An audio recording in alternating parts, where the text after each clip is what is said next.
Pessoal, tudo bem com vocês? Eu sou a professora Ana Paula e vim aqui contar para vocês um pouquinho da história desse grande matemático que é o Évariste Galois.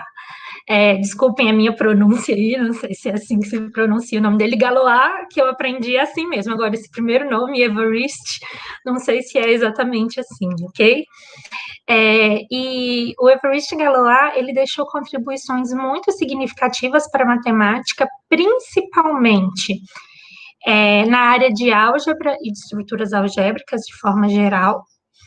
E ele morreu muito jovem, então é uma história curiosa, assim, a história dele que eu vim contar um pouquinho para vocês hoje. Bom, Évariste Galois, a fotinha dele é esse simpático jovem que temos aqui. E, bom, onde ele nasceu? Ele nasceu em Bourg-la-Reine, na França, em 25 de outubro de 1818. E ele faleceu em Paris, também na França, em 31 de maio de 1832. Então, ele viveu apenas 20 anos, né? E ele faleceu num duelo, que eu vou contar um pouquinho para vocês a história, até que vocês entendam o contexto em que ele chegou nesse duelo. Ele é considerado o criador ou um dos criadores da teoria de grupos, que é um dos tópicos que a gente estuda aqui na Unicesumar na disciplina de estruturas algébricas. E ele tem alguns resultados maiores muito vistos nas disciplinas de estruturas algébrica 2 ou álgebra 2, dependendo da universidade, que são disciplinas que são feitas pelo bacharelado em matemática, em que ele consegue fazer correspondências, ou seja, ligações entre diferentes estruturas algébricas. Ele consegue pegar uma estrutura envolvendo grupos e relacionar essa estrutura, ou fazer uma correspondência entre essa estrutura e uma estrutura de anéis, que é um conteúdo muito interessante. E desde sempre o Galois foi muito envolvido com política. O pai dele era prefeito da cidade em que eles viviam e ele acabou crescendo envolvido nessa política, né?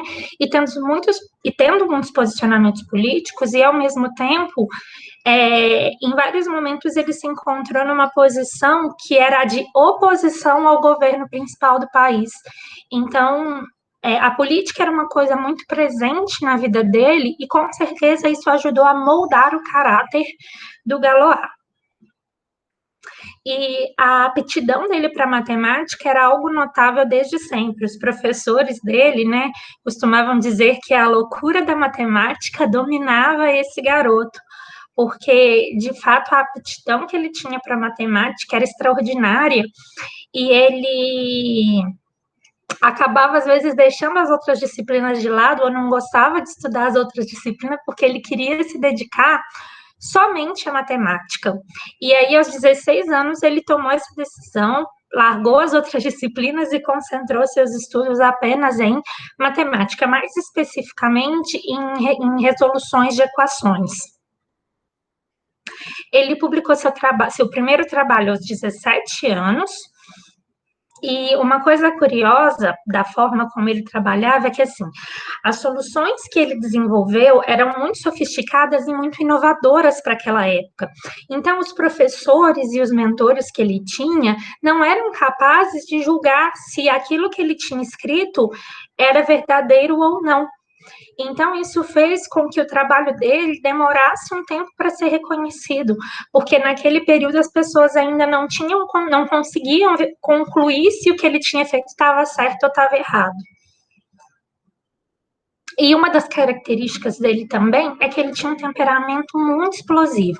Ele não era uma pessoa fácil de lidar, e ele considerava, às vezes, quando ele estava escrevendo essas demonstrações dele e tal, ele pulava muitos passos, fazia muitas contas de cabeça, o que às vezes dificultava muito para quem estava corrigindo. Ele tinha dificuldade de fazer o passo a passo, porque muitas coisas para ele eram óbvias.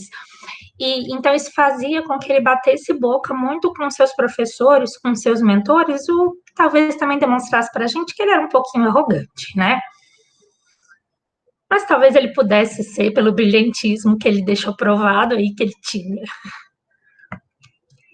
E Cauchy, que era um grande matemático da época, ele ficou muito impressionado com o trabalho de Galois, sendo que Galois era uma pessoa tão jovem, né?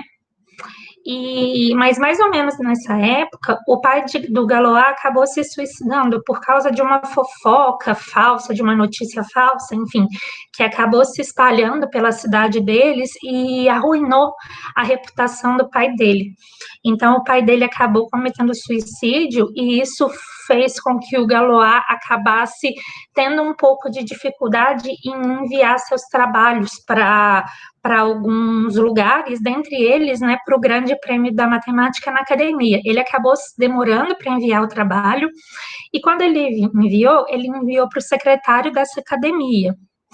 E esse secretário acabou falecendo. Então, o trabalho dele acabou não sendo inscrito oficialmente para esse prêmio, o que deixou ele muito triste e, ao mesmo tempo, fez ele acreditar que ele estava sendo perseguido por causa dos posicionamentos políticos dele. No ano seguinte, ele tentou inscrever o trabalho dele de novo, o trabalho dele não foi aprovado, e aí ele começou a achar mesmo que era perseguição política a situação.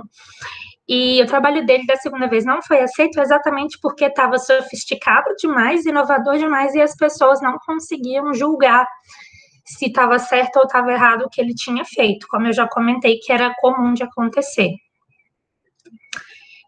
Então, né, a partir de tudo isso, o Galois concluiu que existia uma conspiração contra ele, e ele acabou se envolvendo com uma mulher chamada Stephanie, que era uma mulher comprometida.